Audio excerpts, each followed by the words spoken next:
Hey there. Look Hey, at that. Look how fast you figured that out. look at how fast.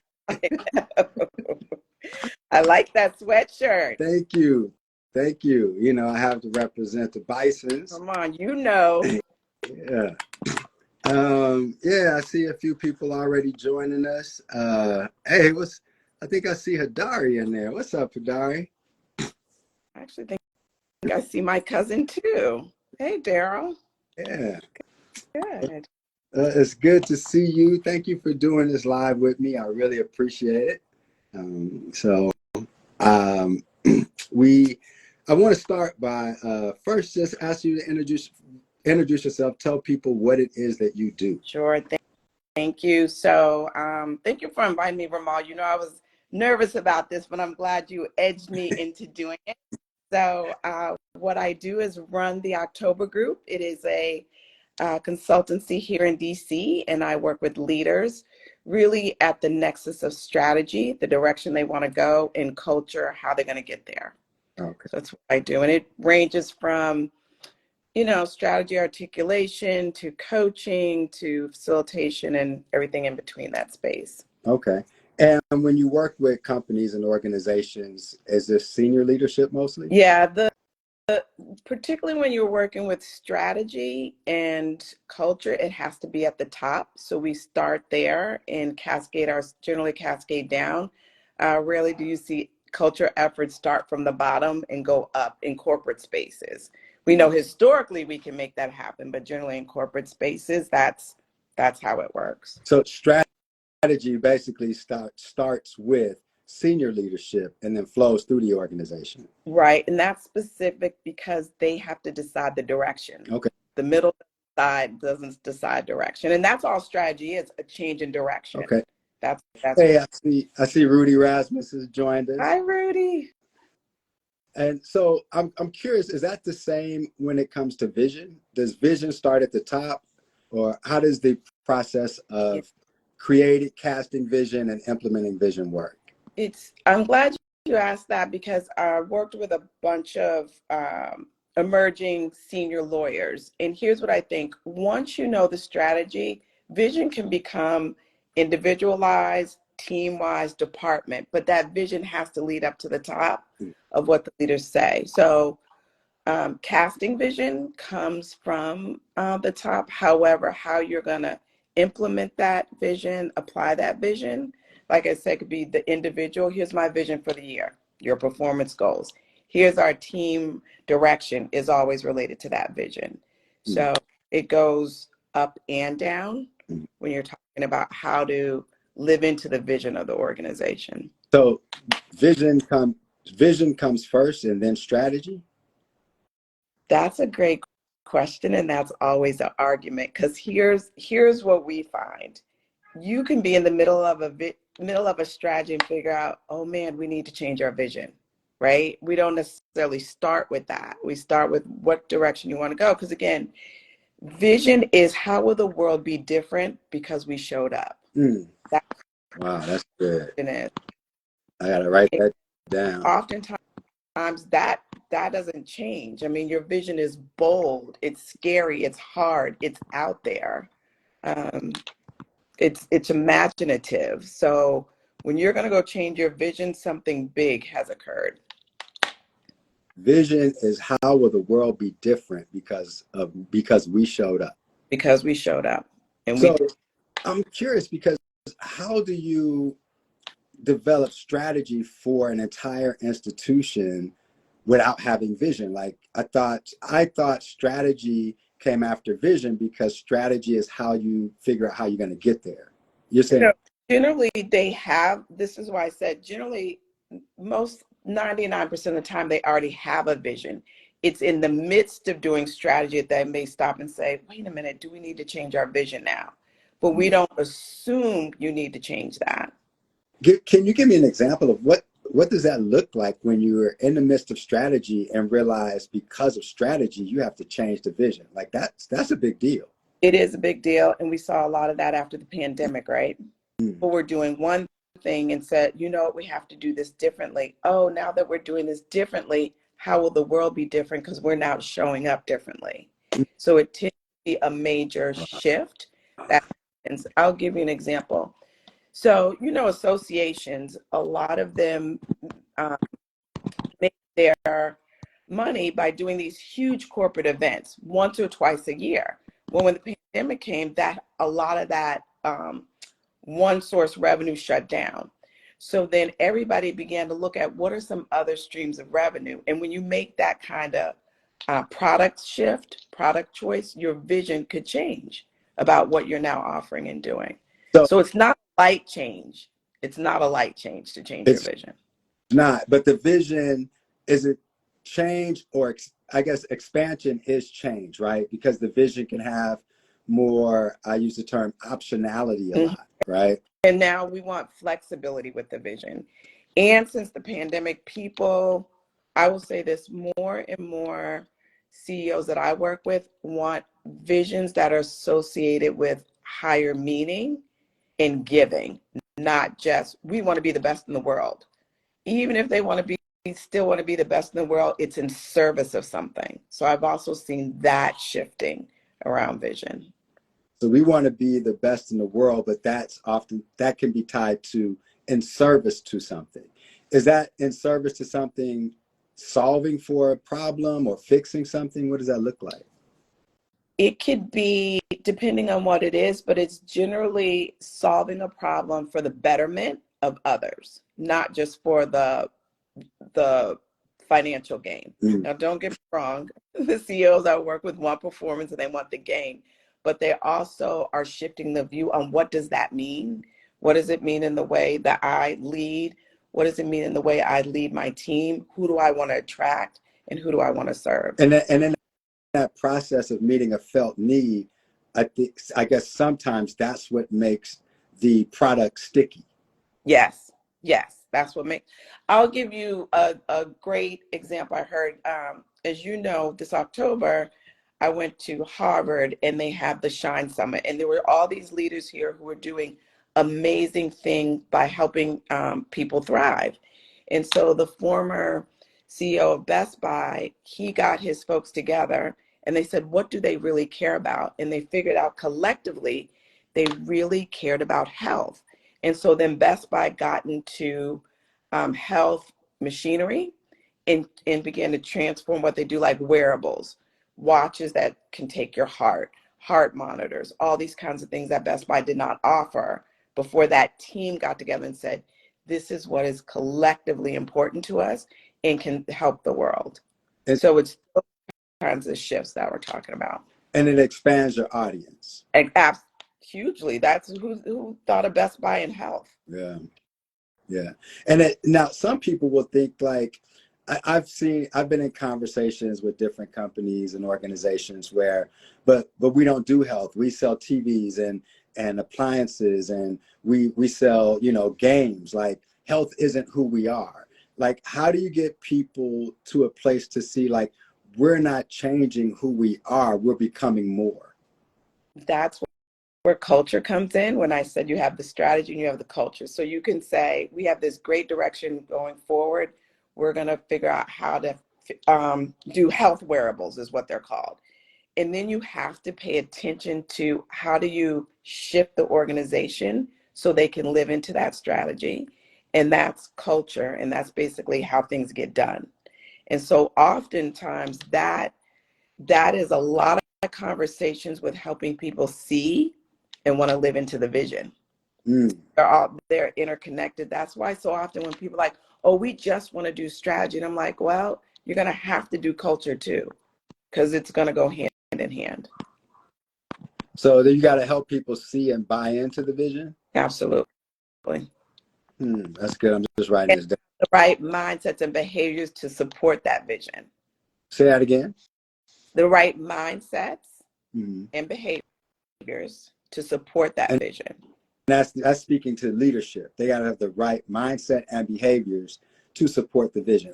What does that mean? Unpack that. That means if I need an organization, let me even give you a simple example. If I say I'm a leader in a company, I say I have an open door policy, which is very different now because so many of us at home, but I always work behind closed doors. what I'm saying is not in accordance to what I'm saying we need to shape the company differently. So I may have to, most times when you're doing a good vision, you have to shift how you show up. You have to shift the narrative you're sharing. So it signals to people, oh, something is different. A new way of thinking is going to be rewarded and Mm. acknowledged. And that's how you begin to get that Wow. shift. New way of thinking is going to be acknowledged and rewarded. Yeah, that's interesting because I do see that with companies where there is this expanded vision. We're going to add these new things, but there is the challenge of, well, we've never done that. Why are we doing that? Why are we adding that? And I think sometimes those types of questions come from a place of like, are you asking me to become something different? Because that change really is, are you also asking me to change? Yeah. And, humans don't like change. Even though we do it all the time, we do not like change. And I think, not I think, I know when you're doing any change effort, being inclusive of that change is essential. We've shifted away where everything is just top down without any input, dialogue, assessments. So the more you're able to appropriately co-create, the more you have people leaning into what you're going to become, to the becoming, the new becoming. That leads to another question. So around leadership, right? So I'm curious, like, what are like some essential qualities of healthy leadership? Um, I love that question because everything this year, at the beginning of the year, it's like, what qualities do leaders need going forward?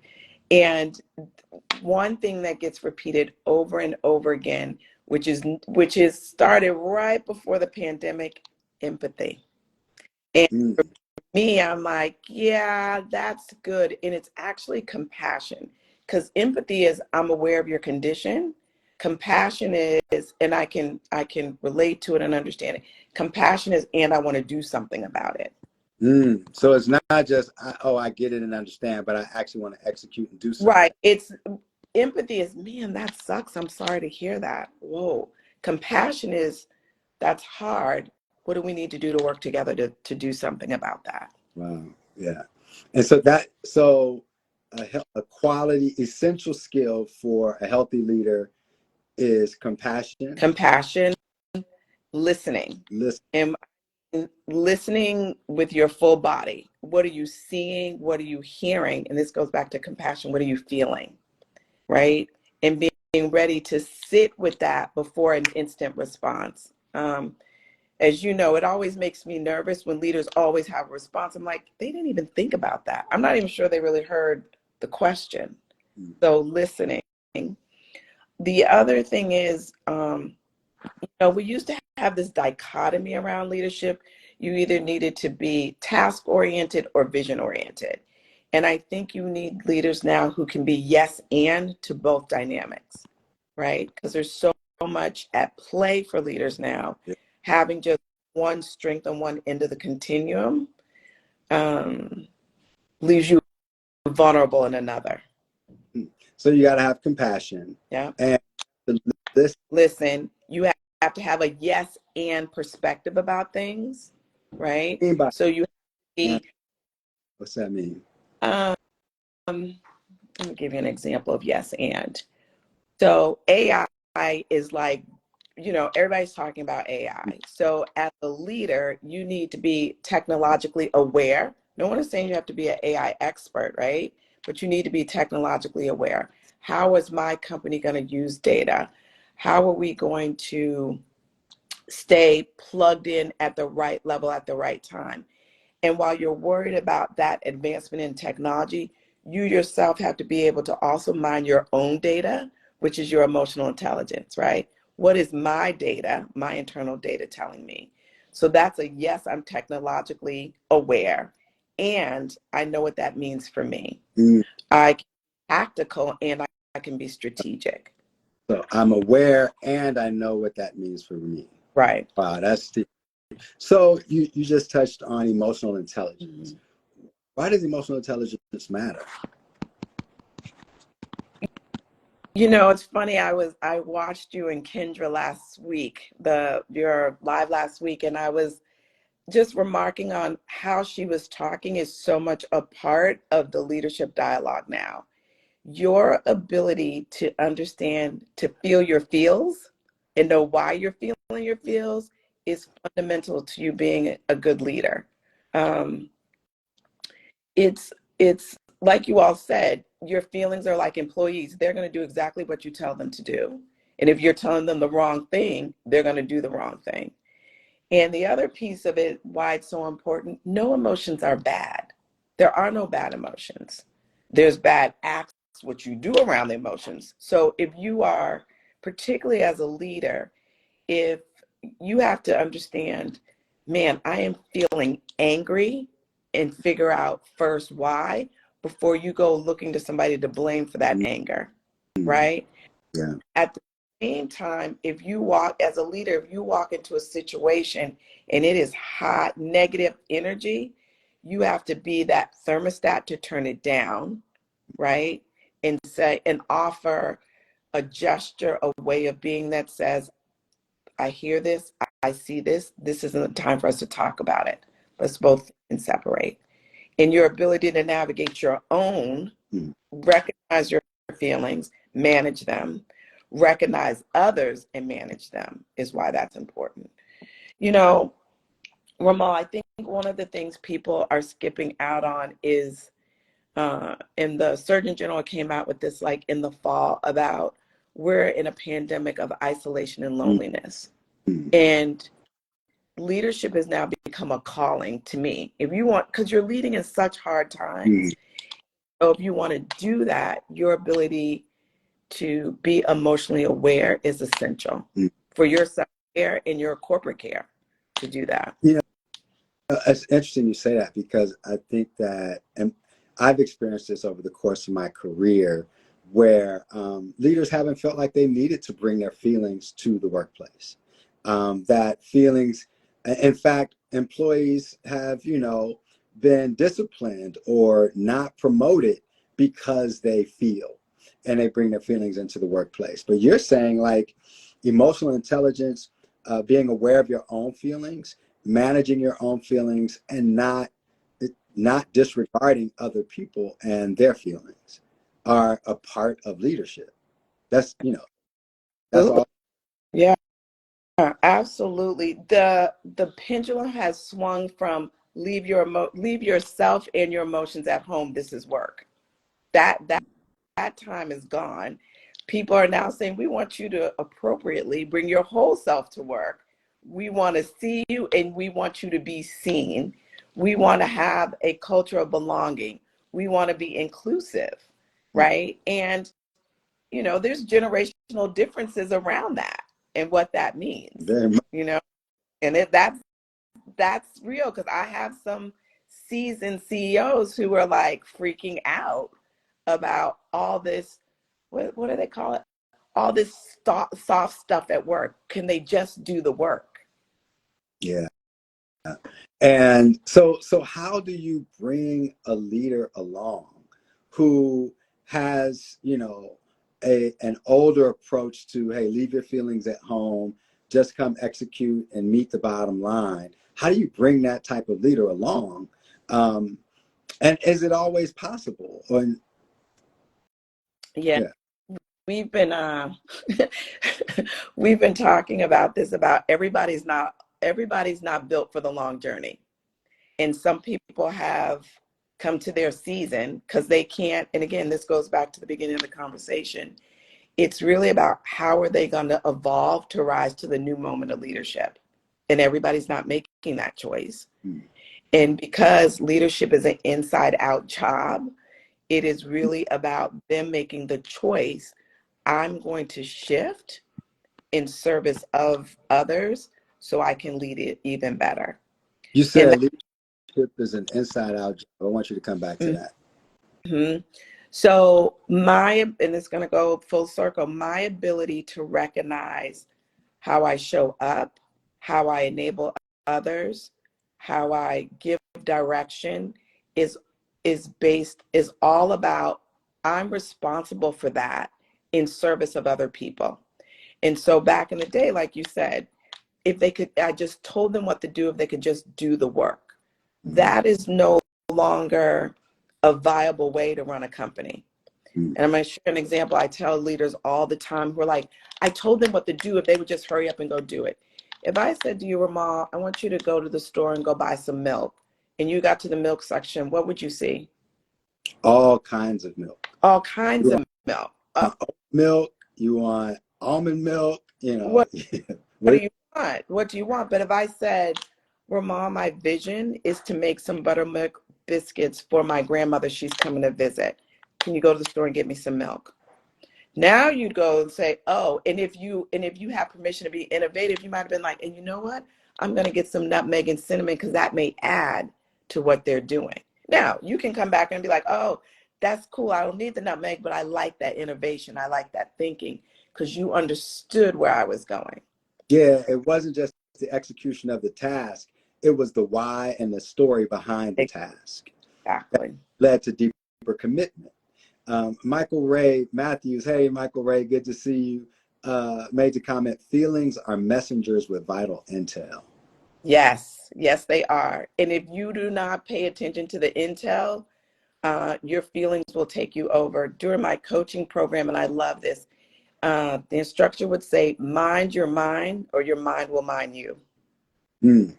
So here's my question too, because I've engaged a number of leaders in different sectors, and there have been those who their emotional intelligence is low.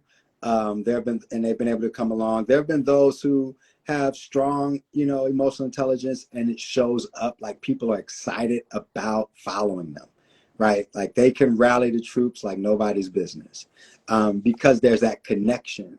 And where, like you said, where they elevate the emotional state of a space, right?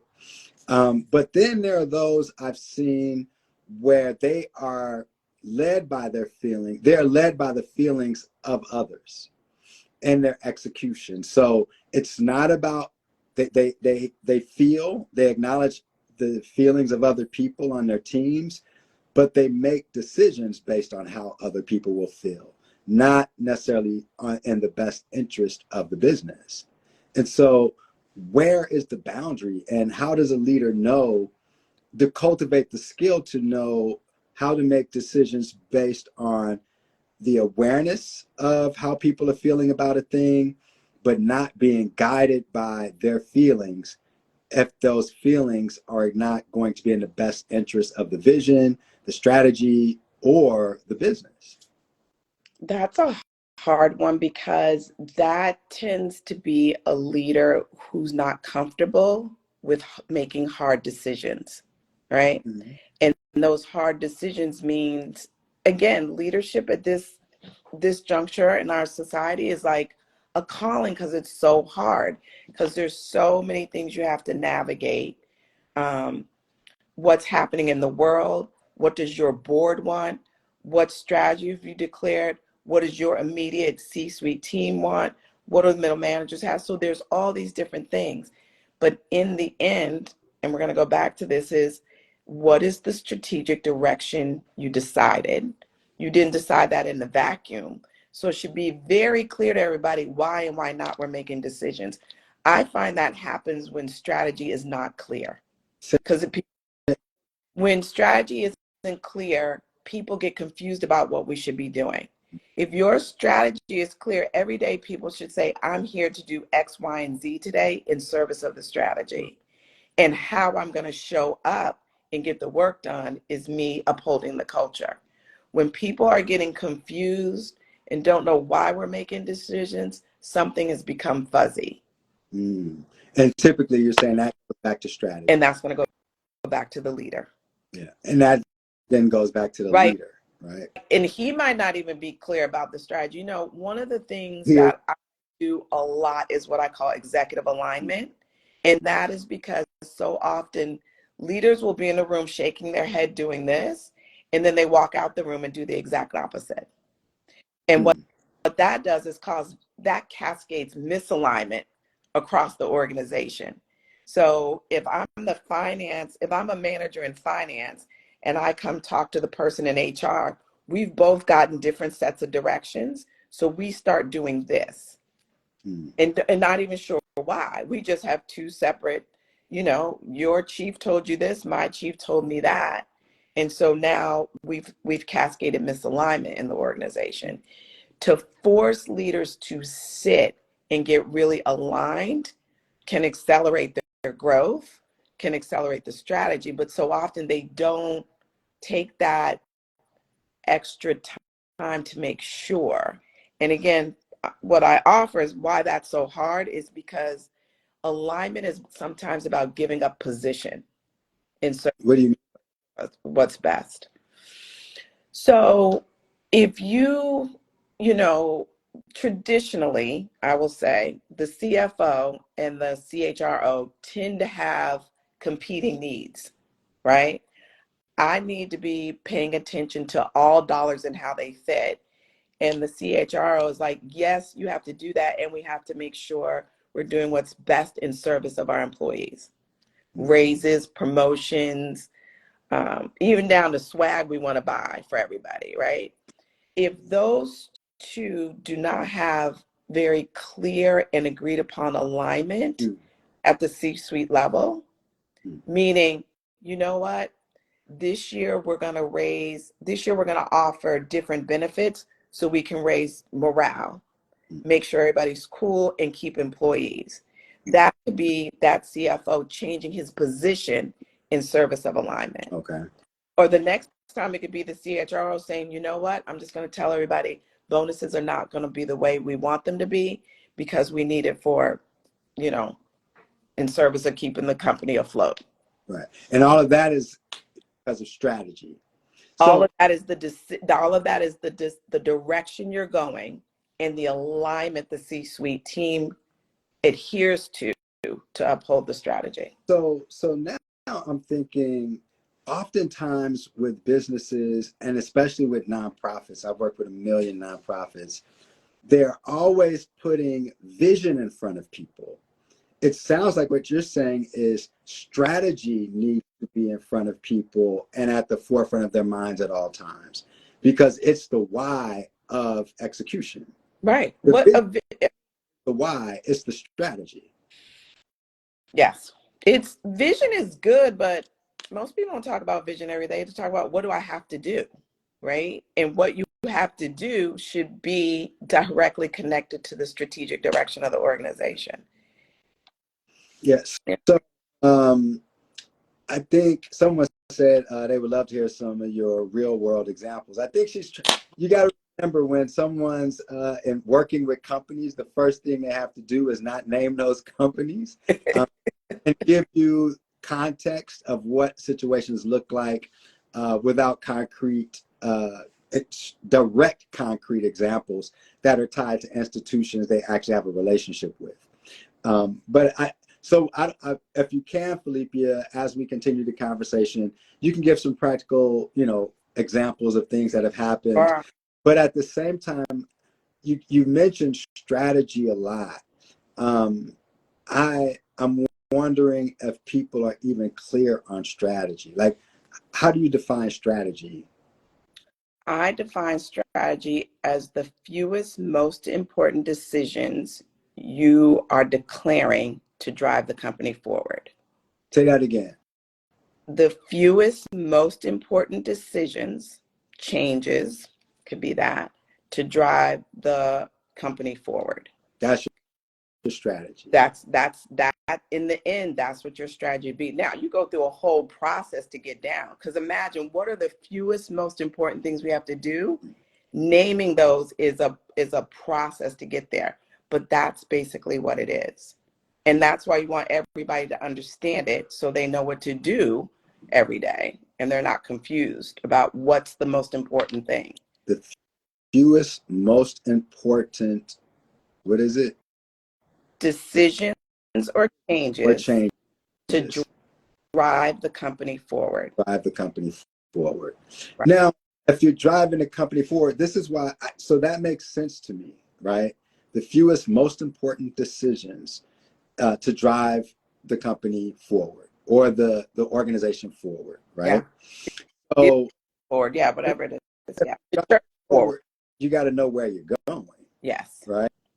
And so that's where, okay, here is our vision, right? And or mission, I guess. Mm-hmm. Strategy is the fewest most important decisions, right? To move the company or the organization forward. Yeah. Right? And then narrowing that down, right? And then putting that forward to the team so that they understand how you landed, I guess, on those decisions or changes that need to be made to move the company or organization forward. Right. What Right. I would say is hopefully in the process of coming up with those fewest most important, they've been involved and had input and offered perspective on what those should be. Oh, Now, the C-suite isn't making those decisions by themselves. they're being informed. That's why, when it's when you're doing strategic planning, everybody's getting data calls, you're doing focus groups, you're asking people what they think. Hopefully you're looking externally about what's happening in your industry. What do we need to be thinking about? So it's a whole process. And again, you need the data from within, but you also need the buy-in because we're talking about change. So that's why. Yeah. I want answer this real world example because I have one, and this is a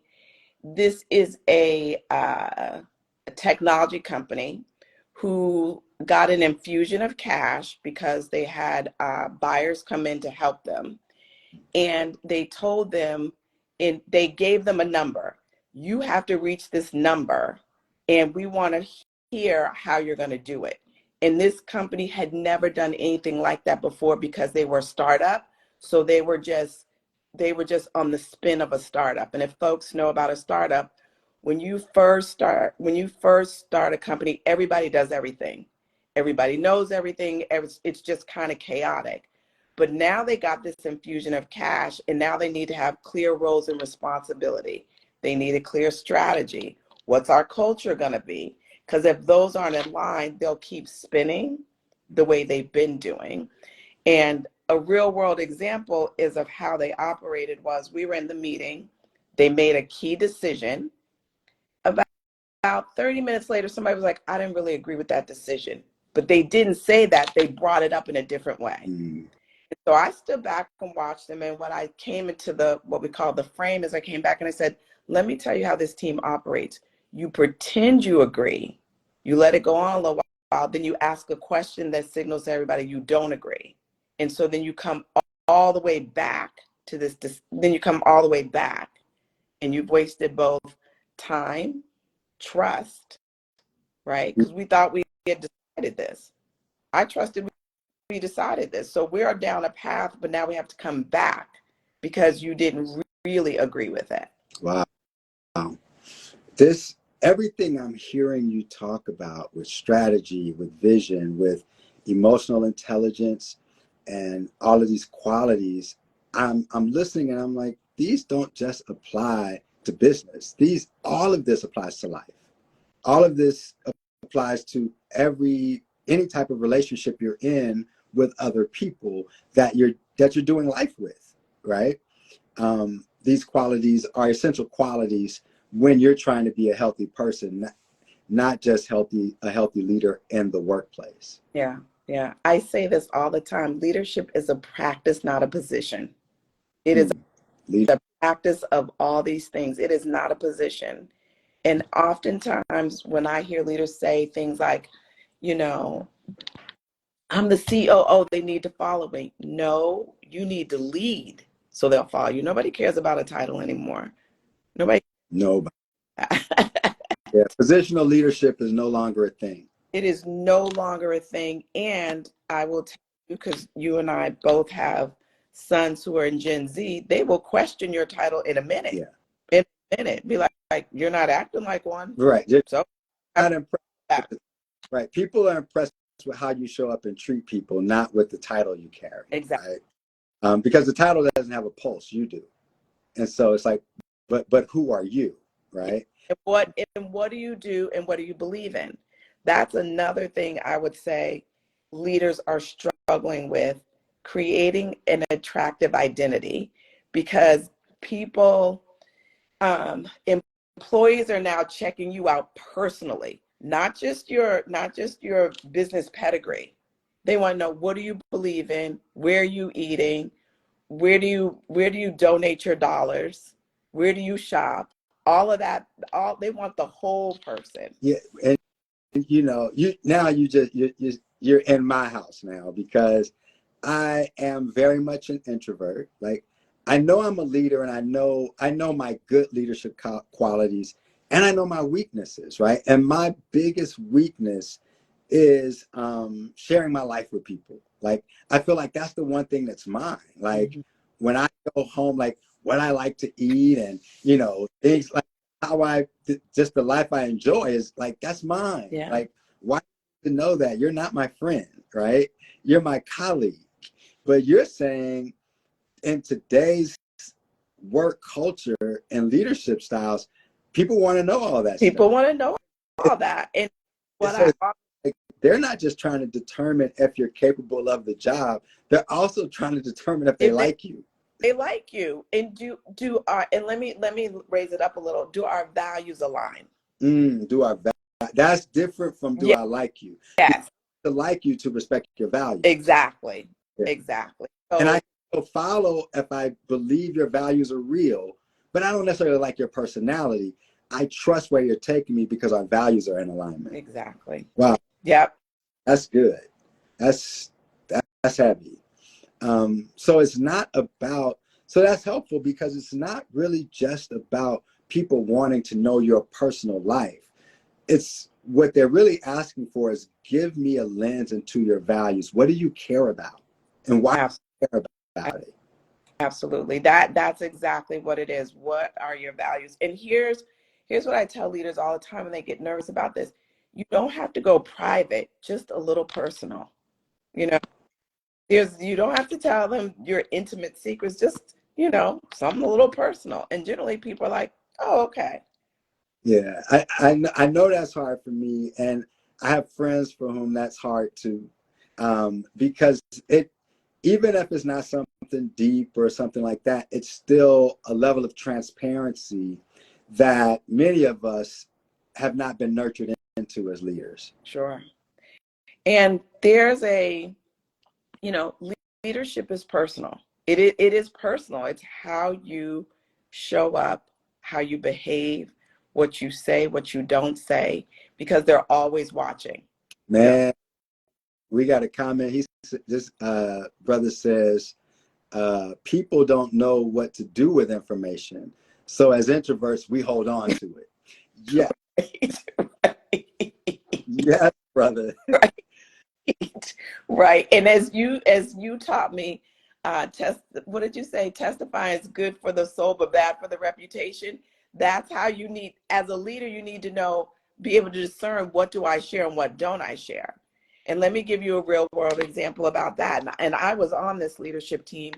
We were in a little financial trouble, but we were being too transparent. And what the employees finally said is, you all are telling us too much, because what can we do about it? You're just making us worry. There's nothing we can do to change some of this financial situation. And the woman gave the analogy. She's like, it's like hearing your parents fight about money while you're in the dark. What can you do about that? Now you just know there's an issue. So there is this delicate balance of transparency that people want, but don't want to be responsible for. Yeah. So it's almost, first of all, I want to acknowledge we have Ernest Brooks with us. Hey, thank you for joining, Ernest. One of the one of my best friends that I really admire, like as a leader. Like, Ernest is just a great leader. So thanks for joining us, Ernest. Philippa has been talking about leadership in business and all the dynamics of emotional intelligence. You're going to have to go back and check this one out, Ernest. I think you'll really appreciate it. But I think you're right when it comes to sharing, because people want to know about you, but it's not about your personal business. They want to know about you because they're trying to see if there's alignment around our values, not just the values of this company, but are your values as the leader I'm following in line with my values as a person as well? And here's a perfect example of this. Again, some of the work I do has to do around M&A, and oftentimes, right, Unpack M&A for merger people. What is that? positions when somebody comes and is either the two companies going to merge or one gets acquired. And I often work with the C-suite after that happens, because it tends to be a blended C-suite now, some from each company, how we're going to do that. And we had a new CEO comes into the room. It was Breast Cancer Awareness Day. Everybody and his wife, everybody knew his wife had breast cancer. Everybody in the room has on pink, a button or something. And they asked him, they were like, "Where's your pink?" And he goes, "I didn't think about it." His credibility went just like this. And in all honesty, his mind could have been on so many other things that was an honest answer. That was an honest answer. But here's where compassion is. It would have been totally different if he would have been like, "Oh my God, I'm so embarrassed. I'm so embarrassed. I didn't think about it. There's so many things going on. Thank you for reminding me." He said, "I didn't think about it." Wow, those are two uniquely different answers. Exactly. One opens the door for forgiveness, and the other one was like, and you can just imagine the energy in the room. The energy he created in the room just went thud, and he just lost credit. And that's hard to come back from. Yeah. Because now you got to go back, explain it later, but they've already felt what they felt because they heard what they heard. Right. And part of everybody doing pink was we knew his wife had that. So it was like, you're not even doing your part. And again, this was him probably separating home and work, and they are now blended.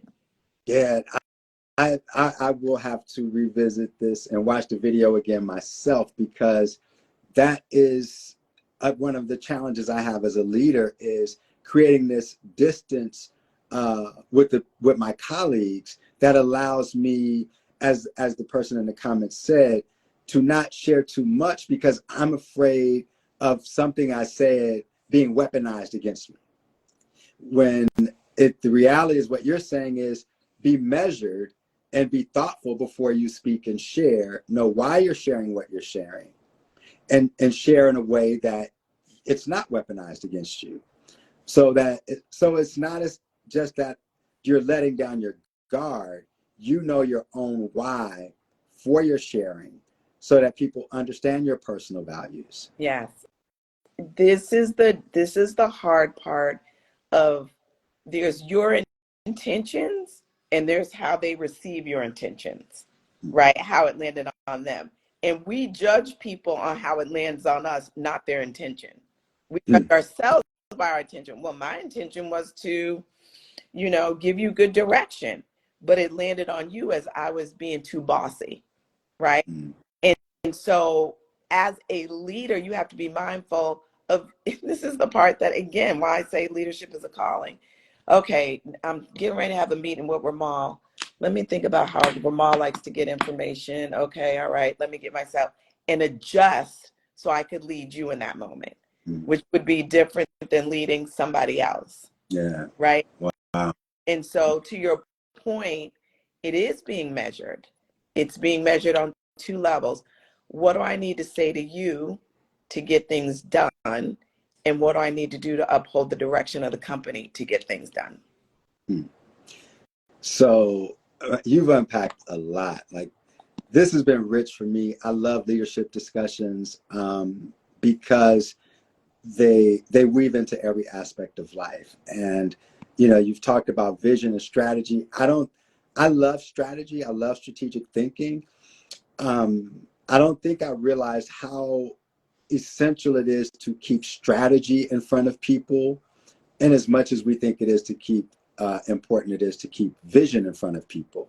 Because like you said, people don't talk about vision every day. They talk about, what am I supposed to be doing? And that's strategy, right? And the why of that strategy. Absolutely. Absolutely. And people want a why.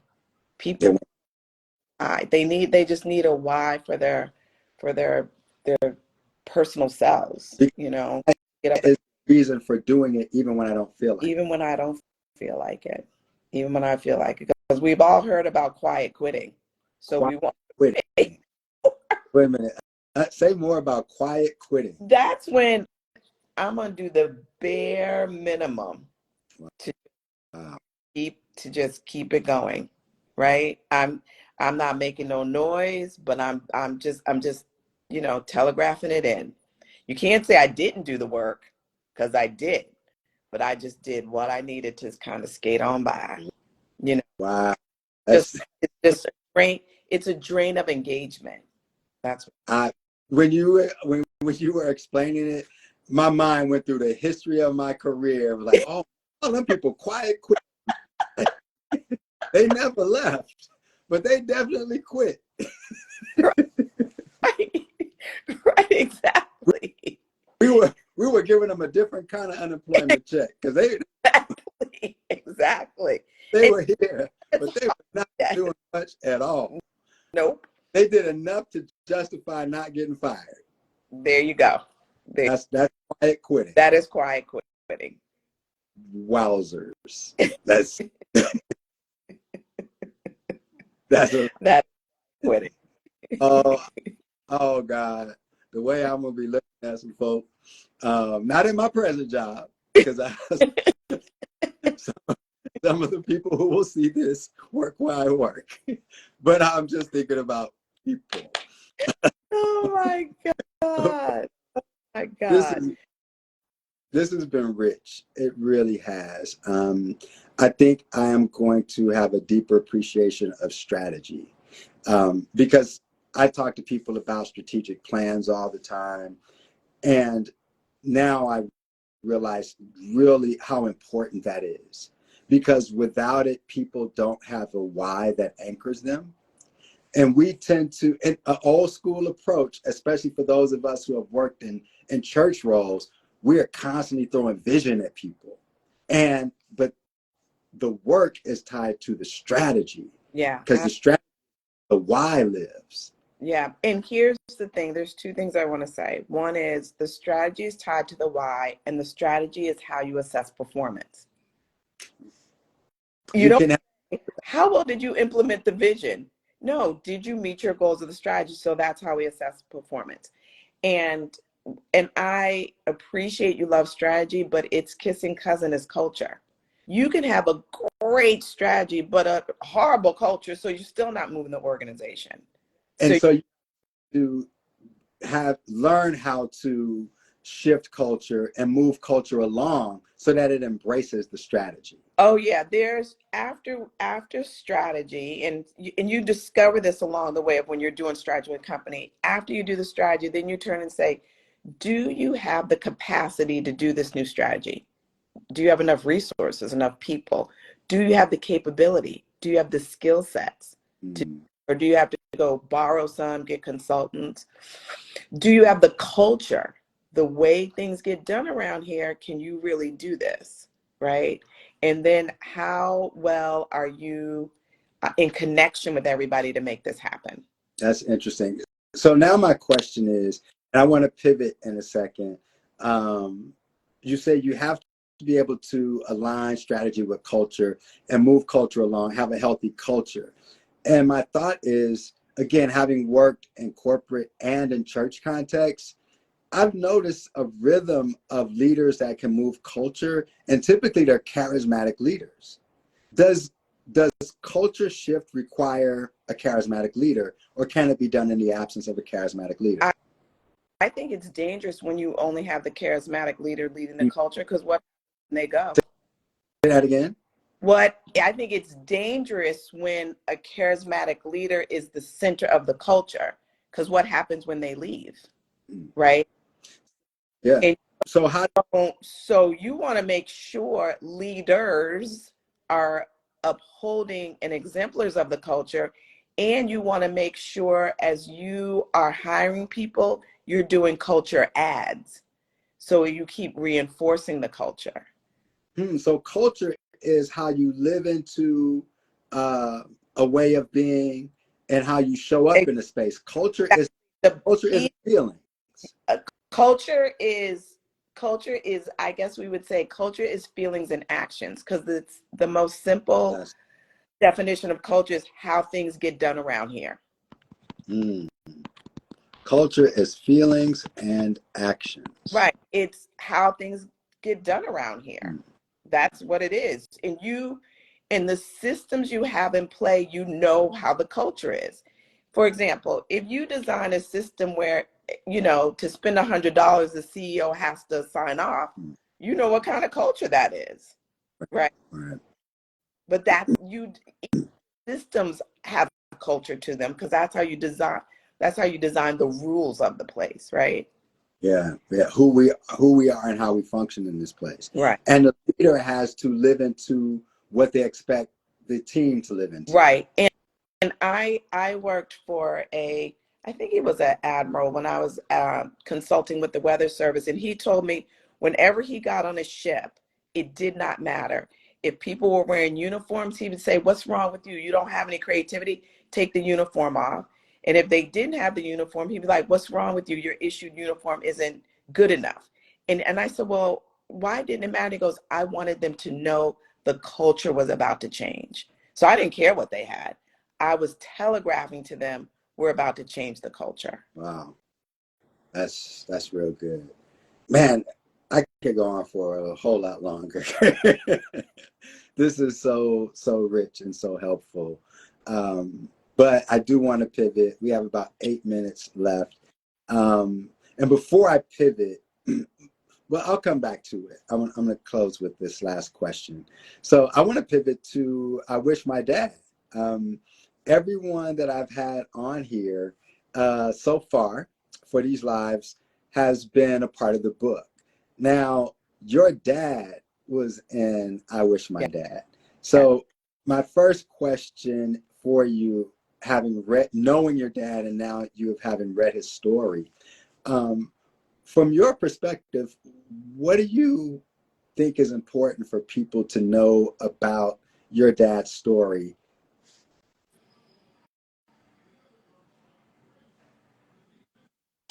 Dag Ramal. Got him. um,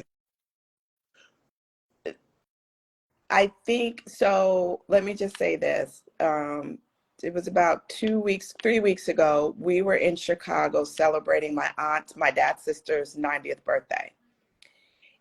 And my grandparents' pictures came up, and my father started to weep. And my brothers, never seen my father that emotional, jumped up and like went to him.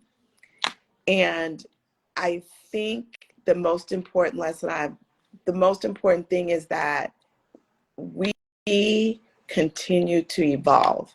And I don't think my dad, how he was raised in that book and how I remember him, and my dad's a chemist. So, chemists don't tend to cry, but how he's just evolved. He's also a coach now too.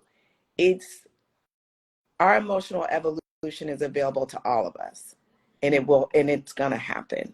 And so that vulnerability he showed in front of the room, I think if that would have been before, my dad would have either left the room or turned his back.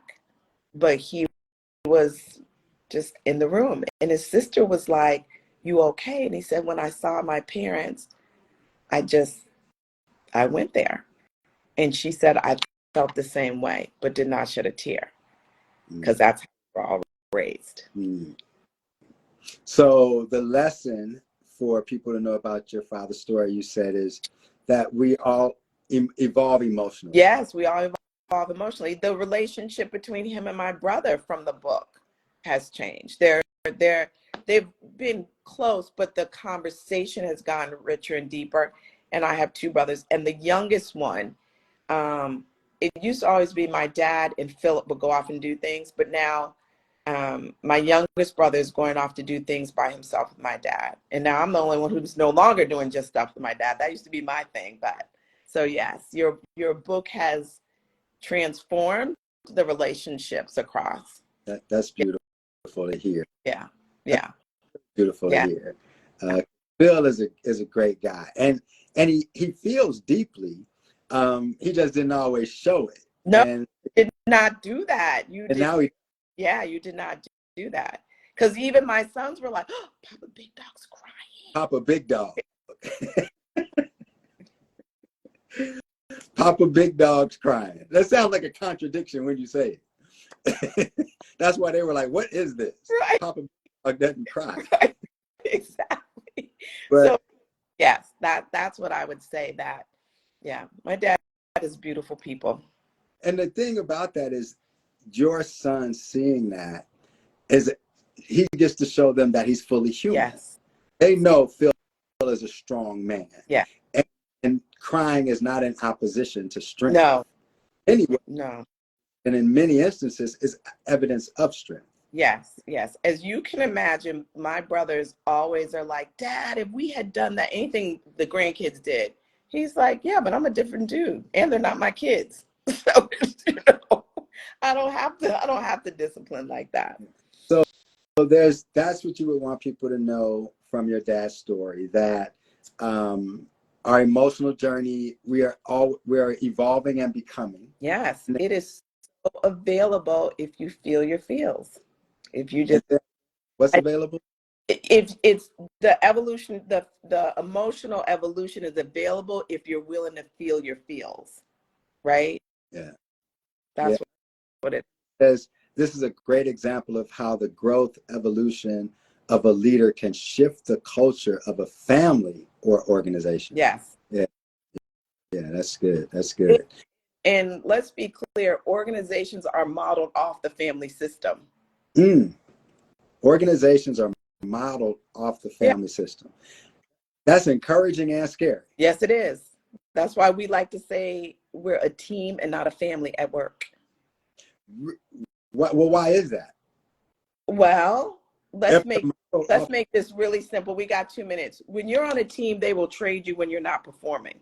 What do you do with a family member when they're not performing? Don't invite them to Thanksgiving.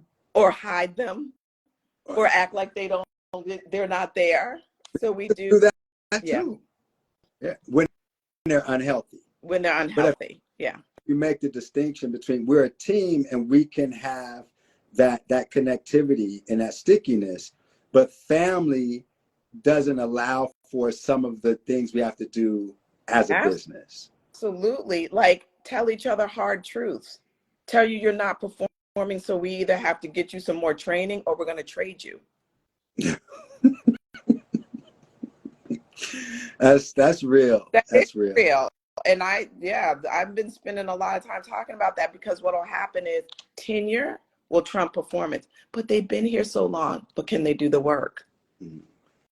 But how will people feel if we let them go? How are they serving? So I have to ask questions like, people may feel bad. How do people feel bad now?